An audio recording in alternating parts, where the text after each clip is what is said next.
Okay, good day. Welcome to C7 Hobbies, episode 12. I'm Colossal Meltdown. My friends call me Colossal or CMD. Why Colossal? Well, with the name of Oliver Klausonoff, let's just stay with Colossal. Okay, so you got your first mini built without gluing your fingers together too much. Beauty. Now comes the part that scares more rookies than a double overtime shootout. Priming and painting, eh? Don't worry, we're not going to let you ruin your brush or your mini. This is all about getting paint on the plastic without losing your mind. We'll keep it simple. No fancy art school degrees required, just the basics, you can say. So you can say, take off, eh? I painted this myself.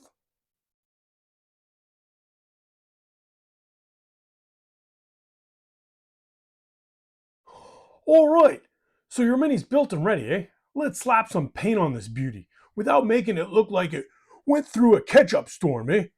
Ooh, that's messy. You don't need to be an artist. We're aiming for playable, fun results first, which is often referred to as tabletop ready or game ready. You can always repaint or improve later. Part 1, priming. What, why, and how. Priming, eh? It's like underwear for your paint. What is primer?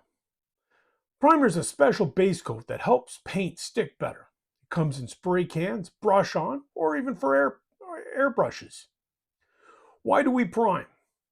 Paint adheres better, covers up model imperfections, covers a base color that can make the next paint layers easier and more consistent.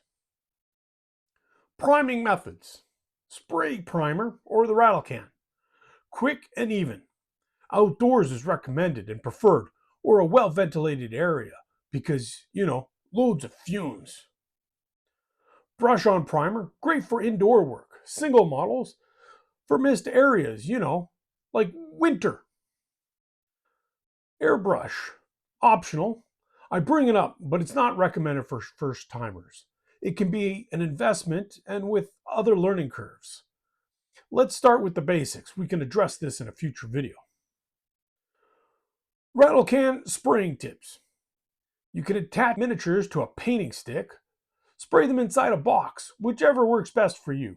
I have done both, and for me, it depends on the weather, mostly the wind. Recommended to be used between 12 and 24 degrees Celsius or 55 to 75 Fahrenheit, give or take a Tuesday. Short bursts, like 15 to 30 centimeters away or 6 to 12 inches away, again, give or take a Tuesday. Rotate the model to make sure you prime all angles. Let it dry for 20 to 30 minutes or longer, depending on the humidity, eh?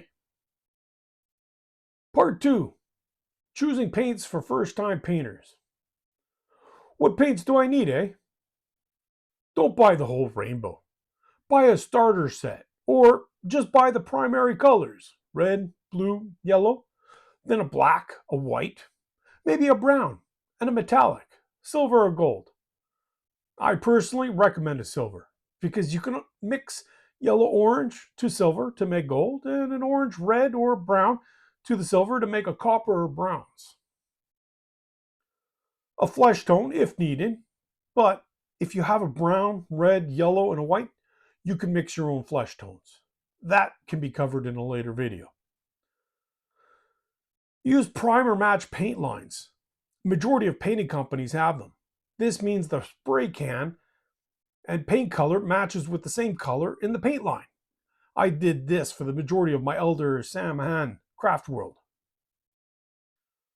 Okay, types of paint. Acrylic hobby paints only for your models. Don't use craft paint or house paint, eh? Unless you're doing terrain. Optional, contrast or speed paints for faster results. But be sure to prime it in a zenithal way to get best results, which is a black and a light covering of white from the top.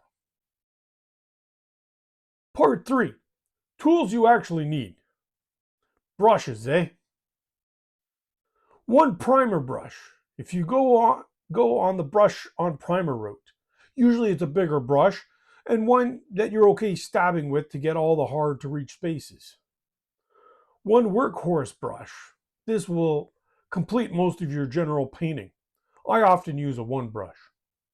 One detailed brush. Small, for small areas like eyes. Not too small, or a brush, else the paint dries up before you get to the model. A cup of water, for cleaning, not for drinking. Sometimes 2 cups, one for paint and one for metallics to avoid cross-contamination. A paper towel, dry your brush, wiping off excessive paint. A palette, dry or wet. It's like a staging ground for your paints, to thin your paints and mixing. What size brush is your workhorse? Put it in the comments. I would like to know the varying sizes people are using. Question about types of brushes, synthetic or real hair brushes. If you're starting out, get synthetic brushes. They are cheap and easy to use.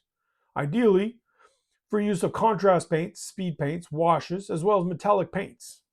The reason is contrast and speed paints and washes bleed into the brush and can remain into the ferrule if not cleaned correctly, causing the bristles to spread out and lose their tip.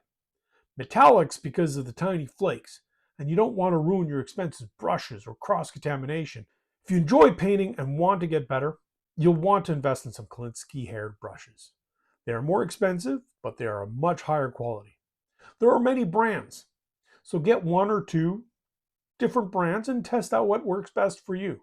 In the end, it comes down to user preference. That's it. No matter what, be sure to invest in brush soap, eh? Use it after every session. Really work the soap into the bristles, and once done, add a little bit of the soap to the tip, to the brush, to reform the pointed tip. Be sure not to twist, as that will ruin your brush. Regardless of the type of brush you use, this will help prolong the life of your brushes. I had never heard of this back in the day, and I would go through a good brush almost once every few months or even weeks. That starts to get expensive. Since I started using brush soap, I've had the same brush when I got back into the hobby just over a year ago. The other thing is to keep in mind, all brushes can also get a second life. So don't throw out your old brushes.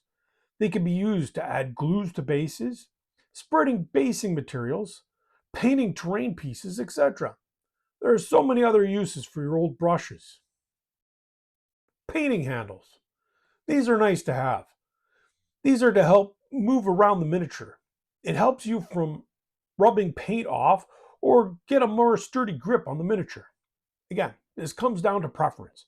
You can purchase many of them from various companies.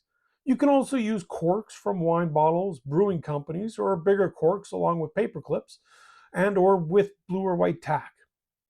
You can even use old prescription bottles, again with blue or white tack. I've seen other painters use old sprues. There are any number of items around the house that you can be used. Part 4. First paint job walkthrough. From primer to proud, eh? Basic beginner step by step. 1. Primer. Main base coat for paint to cling to. Step 2. Base coat. Block in the main colors. Start with one figure, start to finish, to ensure you know your paint scheme and that you actually like your paint scheme. You don't want to paint a whole batch of a 10-man squad and then determine much later you're not too crazy about the scheme. Then we move to step 3. If you're using speed and contrast paints, then you can skip step 3. But step 3 is washes, which is optional. This adds depth and shadows. Step 4, layer or highlight. Again, optional, but it helps pick out the details. And then step 5, touch up. Fix the mistakes. You will make mistakes.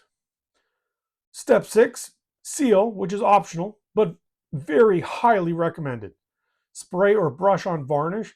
This is to help paint not chip or wipe away with the loads of handling with you moving your painted miniatures around during games. You can use gloss or matte varnish. Again, it's a preference thing. All right, part 5. Play versus display. What's the difference? Painting for play or showing off, eh? For play, it's faster, cleaner methods. Simple schemes, layered on one coat solutions like speed paints, good enough to look cool on the table. If they look good at arm's length, you're solid. They can be batch painted, whole squads. For displays, it's much slower, more precise techniques.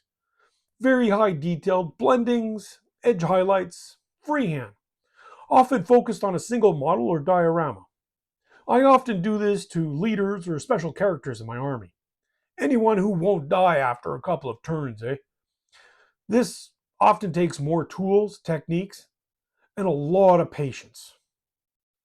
But in the end, you don't need golden demon skills to love your models. If it's on the table and makes you smile, that's a beauty paint job, eh?